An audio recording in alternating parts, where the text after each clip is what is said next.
Hey, today we are going to talk about getting outside of our comfort zone and growing through risk. And what this is going to entail is us understanding the frame still. It's going to entail us understanding our false beliefs and how those false beliefs can actually work against us from achieving goals, and why getting outside of our comfort zone is actually a huge benefit to us. So, getting my face out of the way here, we are going to first talk about what our four goals are. So, first of all, understanding the comfort zone and benefits of leaving it. Two, becoming aware of fears that keep us inside of our comfort zone. Three, learning how mistakes and failure can be a huge experience that can help us, which we've already talked about. And then finally, learning how other people's opinions, or OPOs, can be ignored. So when we are looking at this image of the comfort zone, understanding that this comfort zone is very simple to define. It's the people, places, or events in our life that make us feel safe and secure. Now, those things that we know we can do successfully time after time. So we don't always want to hang out where we know we're going to just be the rock star all of the time. Because in order to grow and adjust to new situations, we need to get out here where the magic happens. So there are 5 things that happen out where that magic happens. And I'm going to read through those right now and you can just follow along. First one, you will become an emotionally stronger person. So once you step out of your comfort zone, despite being afraid, you may see that it was no big deal. That fear provides a warning that the road may not be easy. It becomes a problem when that fear immobilizes you. The first step is to start recognizing what scares you is the uncertainty. And if you fall from time to time, you're still going to grow as a person and it's not going to be that big of a deal. The second thing is you do become more creative. Leaving the comfort zone breaks what is very routine for us. A study found that the personality trait of someone being open to experience is the best predictor of creative achievement. The people who are open to experience tend to take more risks, and these risks are actually beneficial to you. Number 3, it allows you to gain self confidence. Leaving your comfort zone and taking steps to achieve your goals will have a positive effect on your self confidence. So, as you push out of that comfort zone and test yourself, you'll see how mastering certain skills will increase your confidence. Number 4, it will help you continue your personal development.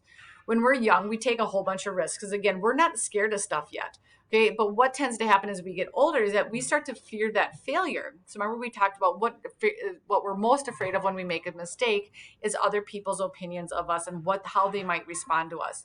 This fear takes a serious emotional toll on us unless we change the way we think. And then finally, number 5, you're going to meet new people and live new rewarding experiences. Leaving your comfort zone allows you to have new experiences and to engage in activities that you haven't before, all while opening you up to meet new people. If you can try this, you're open to all sorts of possibilities that you did not know were possible before. So here is a visual of the comfort zone. So first we start in that comfort zone, which is that blue circle. Here it is safe, it is comfortable, it is predictable, it is within our control. Okay, and this is where a lot of us want to be a lot of the time.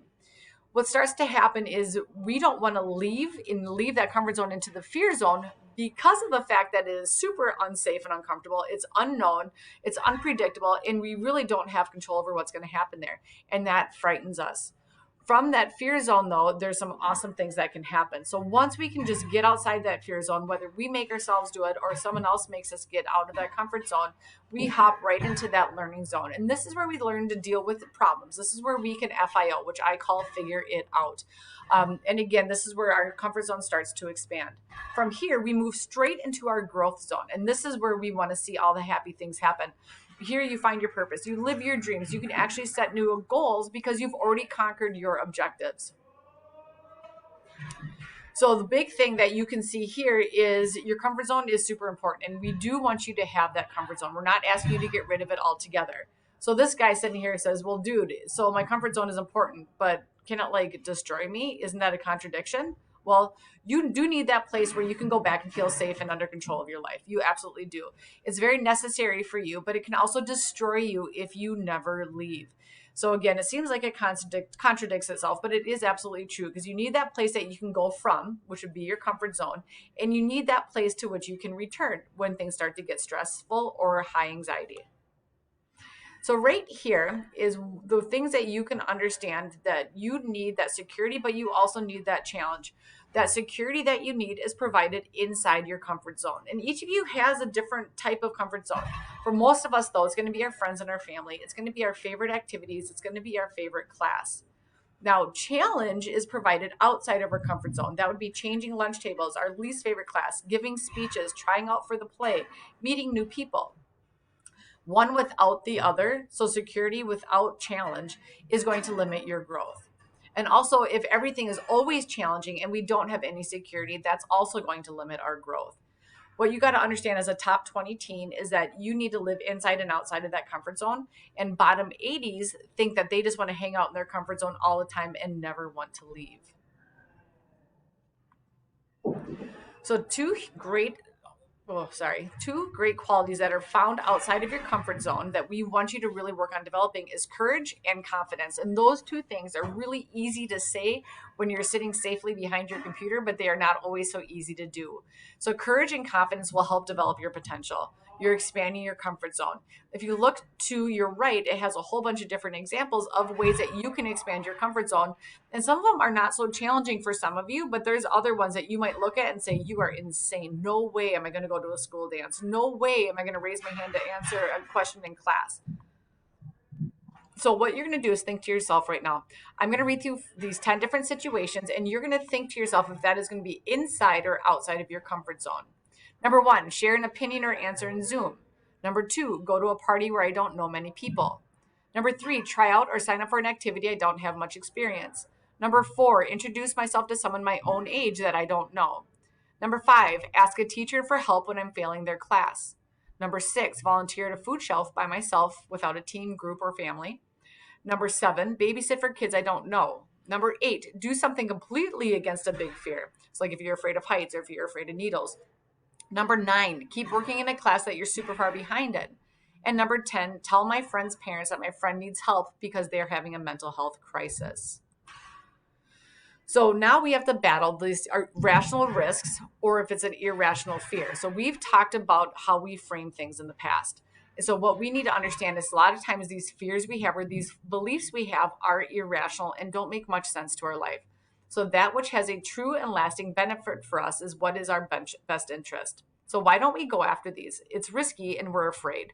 So what are some common fears that we have? The first one is that maybe success scares you. Maybe you don't like change. You want to avoid pain or failure at all costs.